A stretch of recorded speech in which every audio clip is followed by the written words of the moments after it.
feel frightened, as if we were about to interfere in something that is best left alone. Susan and I are cut off from our own planet, without friends or protection. But one day, we shall get back. Grandfather, let them go now, please. No. He can't keep us here. I won't go, Grandfather. I won't leave the 20th century. Oh, no, Grandfather, no!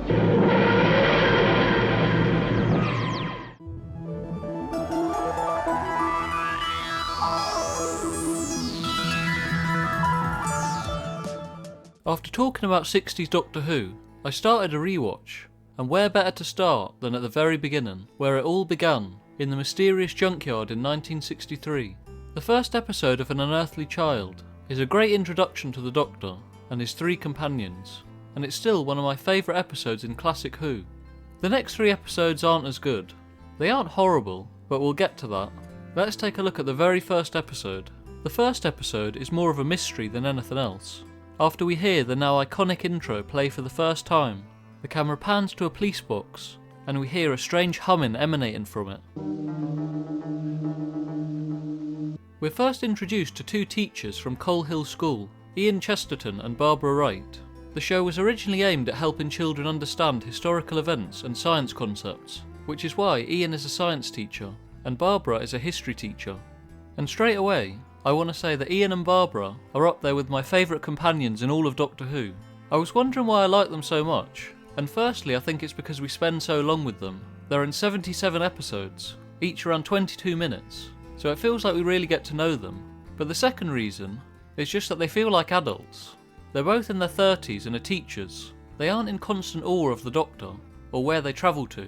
In fact, Ian frequently argues with the Doctor, and the two of them even clash straight away in these episodes. Frankly, I don't understand your attitude. Oh, yours leaves a lot to be desired. Don't just lie there criticizing us. Do something. Help us all to get out of here. Did you try and take us back to our own time? Well, I got you away from that other time, didn't I? That isn't what I asked you. It's the only way I can answer you, young man. Your arrogance is nearly as great as your ignorance. Will you open the door? Also, due to their professions as teachers, they aren't always reliant on the Doctor, and the Doctor's genius isn't the centre of the universe, and Ian and Barbara are themselves competent. Oh, surely we should get the girls... No, we've got to free you first. You're the strongest and you may have to defend us. Try and remember, if you can, how you and the others found your way here. Concentrate on that, please. The two of them have grown suspicious of their student, Susan Foreman, who seems to know things that it would be impossible for a child to know, and her schoolwork seems too easy for her. Oh, it's one of the girls, Susan Foreman. Susan Foreman? She your problem too? Yes? And you don't know what to make of her? No? She knows more science than I'll ever know. She's a genius. There's a series of flashbacks that show her in class and her teacher's growing suspicions. After Barbara discovers Susan's home address and finds out that it leads to just an old junkyard, she, along with Ian, decide to follow Susan, but they soon meet someone they weren't expecting. Look at this. What, it's a police box. What on earth's he doing here? It's alive. The Doctor makes his first appearance. William Hartnell's portrayal is one of my favourite Doctors, probably my second favourite. He's a no-nonsense Doctor, and in the early episodes, you can see they were still trying to figure out what to do with his character. They don't explicitly say that he's an alien in the first episodes, just that he and his granddaughter Susan are from a different time and a different world, and that they're both exiles. What are you doing out there? She is in there. Close the door, please. Your civilization? Yes, my civilization. I tolerate this century, but I don't enjoy it. Have you ever thought what it's like to be wanderers in the fourth dimension? To be exiles? Susan and I are cut off from our own planet, without friends or protection. But one day, we shall get back. Something that's funny about the first episode is the Doctor's amusement when Ian and Barbara enter the Tardis. They struggle to understand how it's bigger on the inside, and refuse to believe it can travel. You don't understand, so you find excuses. Not quite clear, is it? I can see by your face that you're not certain. You don't understand. I knew you wouldn't. Never mind. The Doctor's world makes Ian and Barbara's time seem primitive. Susan, who's enjoyed her time in the 60s, realises she'll have to make a decision, to stay or to leave, as her teachers may go and tell people about them. Susan's lack of belonging anywhere is a run-in theme with her character. She's been travelling with her grandfather, going from place to place, and now she has to leave again. What is going to happen to you? They'll tell everybody about the ship now. Ship? Grandfather, let them go now, please.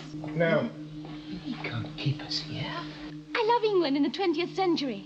If I do let them go, Susan, you realize, of course, we must go too. No, Grandfather, we've There's had all this no up. alternative, child. I want to stay. The Doctor starts the TARDIS with Ian and Barbara still inside, and it dematerialises, beginning the adventure. As it takes off, the four of them remain in silence, and I love the way older shows are comfortable with silence, and letting things just sit for a moment. As I've said, the following 3 episodes aren't as good. They aren't bad, but they just aren't as good as the great first episode. However, there are some good parts. We see the TARDIS land in the Stone Age, and Ian and Barbara's disbelief that they've really travelled. As they step outside, the Doctor sees the TARDIS is still a police box, and hasn't changed. It's still a police box. Why hasn't it changed? Dear, dear. How very disturbing. Originally, the TARDIS was supposed to blend in with its surroundings, but it broke, and the Doctor didn't bother fixing it, allowing it to remain a police box, which has now become an icon of the show. The Doctor and his companions are captured by cavemen. The plot with the cavemen trying to get fire is okay, but it's not great. It does allow for us to see the 4 characters grow. Something interesting with the first Doctor is that because he's an older Doctor, he has to rely on Ian to defend them. How are you feeling? Oh, I'm all right. Don't keep on looking upon me as the weakest link of the party. The 2 of them clash in the episode for who leads their group, and there's a nice scene where Ian gives the leadership over to the Doctor. You are the leader of your tribe? No, he is our leader. Are you going to set us free? Also, the Doctor looks as though he's about to kill their former captor who's injured, but Ian stops him. The Doctor's character hasn't been fully figured out yet, and it's interesting to see him in these early episodes. Let you rod me. What are you doing? Well, I was going to get him to draw our way back to the TARDIS. 1 minute ago, we were trying desperately to get away from these savages. Grandfather, we can make friends with Oh, don't be ridiculous, child. Something I also wanted to mention was the line flubbing.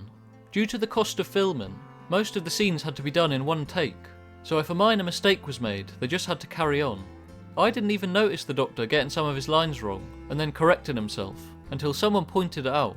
I just thought it was a kind of character tick. Haven't you realized if these 2 people can follow or if any of these people can follow us, the whole tribe might descend upon us at any moment? The serial ends on a cliffhanger, which became a staple of classic Who, as they arrive on a new planet and don't notice the radiation counter going up. saying that you don't know how to work this thing? Of course I can't. I'm not a miracle worker. An Unearthly Child was a great introduction to the Doctor, with the very first episode being the highlight. I like the fact that there could be purely historical episodes, and not everything has to be a secret plot by aliens. I'm planning to continue this rewatch series, a serial at a time. I've already watched most of the early episodes, excluding the ones that are lost and still haven't been animated. I want to go through them one at a time, so that they're still fresh in my mind. So I haven't started rewatching the Daleks yet.